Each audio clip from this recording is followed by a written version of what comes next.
চারিত্রিক নির্মলতা, উন্নত চরিত্র, সর্বোত্তম চরিত্র বলতে আমরা যা বুঝাই তার সবটা দিয়ে আল্লাহ তাআলা বিষ্ণু ইসলামের চরিত্রকে নির্মাণ করেছেন।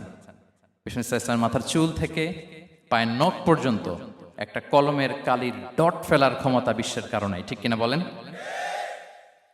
এজন্য আল্লাহ বলছেন ওয়া ইন্নাকা লাআলা খুলুকিন আযীম, নৈতিক চরিত্রের সর্বোচ্চ স্ট্যাটাস, সর্বোচ্চ মানে আপনি নবী হয়ে প্রতিষ্ঠিত। এবং তিনি বলতেন ওয়া ইন্নামা বুইসতু লিউতাম্মিমা মাকারিমাল আখলাক, আমি উত্তম আচরণের পূর্ণতা দান করার জন্য এই পৃথিবীতে এসেছি, উত্তম চরিত্রের পূর্ণতা দিতে, চারিত্রিক পূর্ণতা দিতে, বিশ্ববাসীকে উত্তম চরিত্র শিখাবার জন্য এই পৃথিবীতে এসেছি। বিষ্ণু ইসলামের চরিত্রের চাইতে সুন্দর চরিত্র এই পৃথিবীতে কারো কি হতে পারে? আমরা তো আমাদের নেতাদের চরিত্রের ব্যাপারে বলি, আমার নেতার চরিত্র ফুলের মতো